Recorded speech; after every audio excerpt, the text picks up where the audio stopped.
Dear students, all of you are welcome again in my YouTube channel Vivekanand English Classes.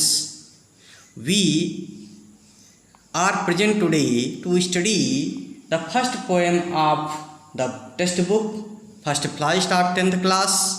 आज हम लोग कक्षा 10 की टेक्स्ट बुक की पहली पोएम पढ़ने के लिए उपस्थित हैं. The name of the poem is dust of snow. Dust of snow mean particle of snow, particles of snow, बर्फ के कण. The poem the dust of snow has been composed by Robert Frost. ये कविता जो है dust of snow Robert Frost के द्वारा रची गई है. It is a small poem, only 8 lines are there in this poem.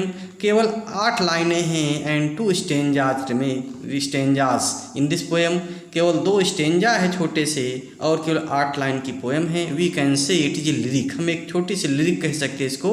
Lyric is a shortest form of the poem, क्योंकि लिरिक जो होती है वो कविता की सबसे छोटी रूप होती है. The poet Robert Frost was a great American poet.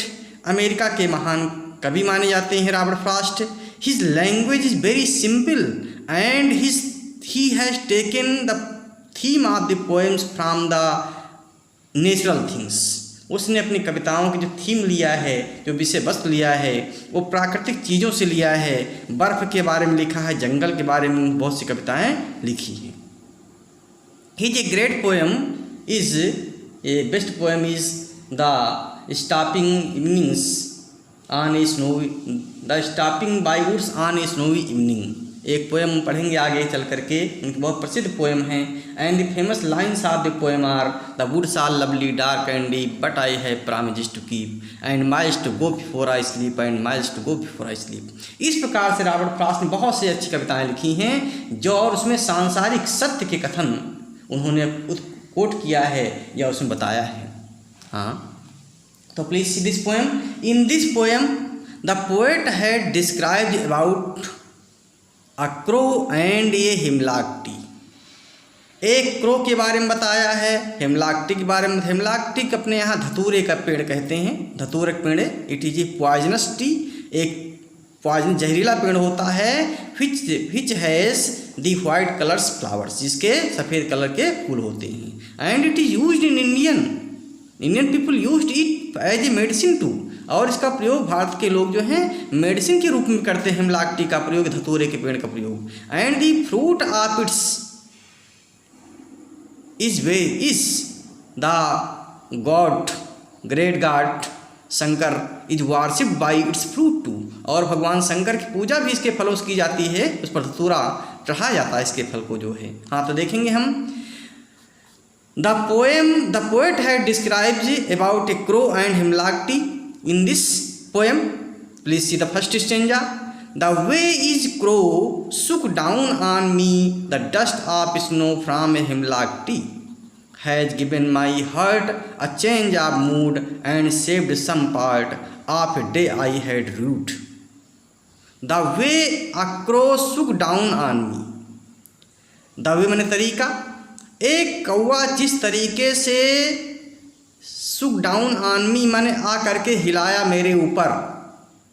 The dust of snow from a hemlock T. Hemlock के पेड़ पर बैठा, धतूरे के पेड़ पर कौवा आकर के बैठ गया.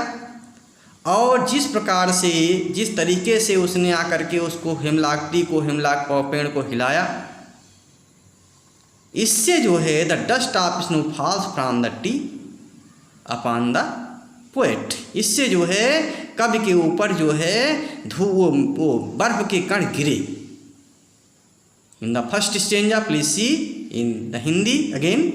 The way a crow shook down on me, the dust of snow from a hemlock tree. जिस तरीके से कौवा आकर के उस धतूरे के पेड़ पर बैठ गया, इससे धतूरे के पेड़ की शाखाएं हिली और उस पर जो बर्फ जमा हुई थी. Suppose it is a winter season and it is cold there. बहुत ठंडी पड़ रही थी शायद वहाँ पर, और इसलिए जो है हेमलॉक टी पर बर्फ जमी हुई थी. तो जब कौवा आकर के उस पर बैठा तो वो बर्फ के जमे हुए कण जो है नीचे गिरी. और नीचे कौन था हेमलॉक टी के नीचे? The poet was under the hemlock T. पेड़ के नीचे जो है वो पोएट थे. it is not mentioned here, it is not clear that the poet was sitting under the hemlock tree or he was standing under the hemlock tree। तो clear नहीं है कि कभी जो हेमलॉक ट्री के नीचे खड़ा हुआ था कि बैठा हुआ था कि उससे नीचे से जा रहा था। But he was under the hemlock tree, the poet was under the hemlock tree, it is clear. लेकिन ये तो स्पष्ट है कि कभी जो हेमलॉक ट्री के नीचे थे। तो we should see the explanation of this poem, this stanza। In this stanza, in the first stanza of the poem, the poet remembers a small incident that changed his mood। कवि जो है एक छोटी सी incident को याद करता है जिससे उसका मूड परिवर्तन हो गया था। Once the poet was sitting or standing under the hemlock tree, कवि जो हेमलॉक ट्री के नीचे बैठा हुआ था या खड़ा हुआ था। And a crow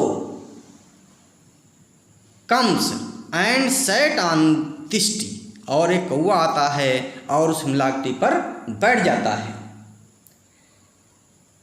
And it the branches or the hemlock tree began to shake, hemlock tree हिलने लगा। And some particle of snow fell from on the poet who was sitting or standing under the tree, और कुछ जो है उस बर्फ के कण जो है आकर के उस पर गिरे। तो बर्फ गिरना it is a symbol of happiness, प्रसन्नता के प्रतीक है। Because the people went to the hill side to take the recreation in the to see the scene of snowfall, लोग जो है स्नोफॉल देखने के लिए, हिमपात देखने के लिए बर्फ जाते हैं। तो यहाँ पर देखिए क्या हुआ बर्फ गिरने के बाद जो है, we should see in the next stanza, has given my heart change a mood. अब जब हिमपात हुआ कवि के ऊपर तो उसका मूड चेंज हो गया। जब बर्फ गिरी, जो उसके ऊपर की बर्फ गिरी, किसकी बर्फ कहाँ जमी हुई थी? हेमलॉक ट्री पर, धतूरे के पेड़ पर बर्फ जमी हुई थी और हिलने से वो बर्फ गिरी। तो the poet imagines that the snow it was snow falling there, कवि ने अनुभव के शायद वहाँ स्नोफॉल हो रहा है। Has given my heart change a mood, उसके दिल का जो है या उसका मूड बदल गया। And saved some part of a day I had rued, और कभी कहता है कि उसका कुछ दिन बच गया। And saved some part of a day I had rued, जो उसने दुख में बिताया होता। अर्थात the poet was not in happy mood that day, कभी जो है उस दिन हैप्पी मूड में नहीं था, प्रसन्नता के मूड में नहीं था। वो दुखी वाज सैड, वो दुखी था। He was spending the time in grief mood, दुख के मूड में दिन व्यतीत कर रहा था। And what he was sad and sitting under the hemlock tree, and when snow falls, when the crow come and dust of snow falls upon the poet became happy, का प्रसन्न हो गया जब उसके ऊपर जो हिमपात हुआ। and he says that the remaining part of the day was spent in happy mood, उसका जो बचा हुआ दिन था वो प्रसन्नता के मूड में बीता। और इस प्रकार से एक छोटी सी घटना से जो है उसका पूरा जो बचा हुआ दिन था वो प्रसन्नता से भर गया। तो कब कहना चाहता है कि एक छोटी सी घटना भी जो है आपकी ज़िंदगी को, आपके दिन को चेंज कर सकती है, आपको खुशी बना सकती है, आपको दुखी बना सकती है। Please see in English. The poet says in the last and concluding stanza that the powdery snow which fell on the poet changed his mood of happiness, जो powdery snow या the particles of snow falls from the hemlock tree upon the poet, the outcome of this was the changing of mood of the poet। इससे जो परिणाम क्या निकला कि कवि का मूड बदल गया। earlier he was depressed, क्योंकि पहले वो दुखी था, डिप्रेस्ड था, and sad, और दुखी था। Till now the poet had spent part of his day in sadness, because the poet till now, अब तक जो है the poet had spent his day in sadness, कवि ने अभी तक जो अपना दिन जो है sadness व्यतीत, दुख में व्यतीत किया था। But now he start feeling refreshed, and feeling happiness. अब वो तरोताज़ा हो गया और प्रसन्नता का अनुभव करने लगा। This small incident saved some part of the poet's day which he would have spent in sadness or regret. इस छोटी सी घटना से जो है कवि का बचा हुआ वो दिन बच गया जो दुख में व्यतीत किया होता। But he now he became refreshed and he would spend the remaining day of time in happy mood. और बचा हुआ दिन का समय जो है प्रसन्नता के मूड में व्यतीत करेगा। इस प्रकार से in this way the poet has given emphasis of the incident that change moods of any man और एनी नेचर। इस प्रकार से हम देखते हैं कब इसमें बताता है कि छोटी सी घटना से किसी का जो है मूड बदल सकता है और कोई दुख से प्रसन्नता में आ सकता है। तो इस प्रकार से बहुत छोटी पोएम है, इसको तैयार कर लेंगे। Thank you.